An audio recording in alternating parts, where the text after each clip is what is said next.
तो आज हम सीखेंगे आई फ्रेम के बारे में। तो चलते हैं कोड में। आई फ्रेम क्या है?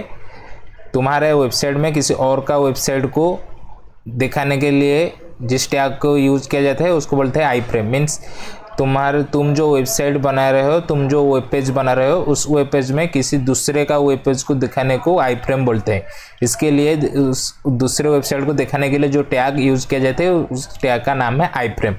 तो आई फ्रेम टैग लिखने के लिए हमें आई फ्रेम टैग लेते हैं आई फ्रेम, और यहाँ पर कुछ कंटेंट नहीं दिया जाता है।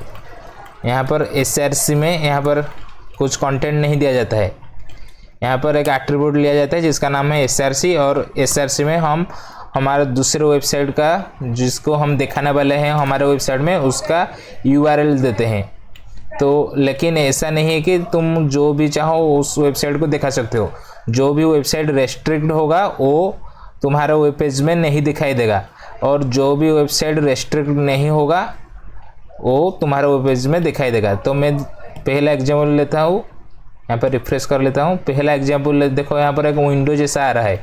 तो अभी मैं एक न्यू चैनल का एग्जाम्पल ले रहा हूँ जिसका नाम है NDTV। तो इसका URL कॉपी कर लेता हूँ और हमारे SRC में दे देता हूँ। तो ब्राउज़र में अब देखते हैं क्या आ रहा है। रिफ्रेश कर लेता हूँ। देखो यहाँ पर हमारा NDTV जो दूसरा वेबसाइट है वो लोड होकर आ रहा है। मीन्स हमारा वेब पेज में किसी और का वेब पेज लोड होकर आ रहा है। किसके मदद से? आई फ्रेम के मदद से। अभी इसका हाइट और विड्थ बहुत छोटा है, तो मैं यहाँ पर हाइट और विड्थ दे देता हूँ। हाइट दे देता हूँ 500 पिक्सल में यहाँ पर हाइट दिया जाता है, और विड्थ भी पिक्सल में दिया जाता है। विड्थ दे देता हूँ 500। तो देखते हैं अभी ब्राउज़र में क्या आता है।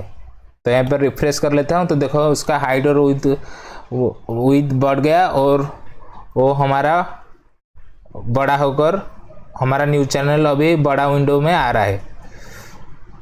तो अभी मैं आपको बोला कि अगर कोई वेबसाइट रेस्ट्रिक्ट होगा वो तुम्हारे वेब पेज में नहीं दिखाई देगा। तो एक रेस्ट्रिक्ट वेबसाइट का एग्जांपल आपको मैं दिखा देता हूँ। तो रेस्ट्रिक्ट वेबसाइट का एग्जांपल है W3 School। तो यहाँ इसको मैं ले लेता हूँ, इसके ऊपर हम क्लिक कर लेते हैं और इसका URL कॉपी कर लेता हूँ। और यहाँ पर हम दूसरा एक आई फ्रेम का एग्जांपल ले लेते हैं और यहाँ पर पेस्ट कर लेता हूँ, और इसका URL चेंज कर देता हूँ। SRC में URL देते हैं जो हम कॉपी किए थे। सॉरी, URL में कॉपी कर लेता हूँ फिर से, Ctrl+C, उसके बाद यहाँ पर पेस्ट कर लेता हूँ। और अभी ब्राउज़र में देखते हैं क्या आउटपुट आ रहा है।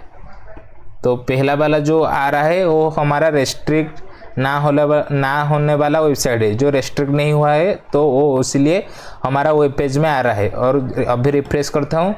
देखो अभी दूसरा वाला जो हम आई फ्रेम के लिए एग्जाम्पल लिए थे जिसमें एक रेस्ट्रिक्ट वेबसाइट लिए थे, वो हमारा वेब पेज में नहीं दिखाई दे रहा है। मीन्स वो रेस्ट्रिक्ट वेबसाइट है, तो इसीलिए हमारे वेबसाइट में नहीं दिखाई दे रहा है। लेकिन पहला वाला रेस्ट्रिक्ट वेबसाइट नहीं है, तो इसलिए वो हमारा वेब पेज में आ रहा है, वेबसाइट में आ रहा है।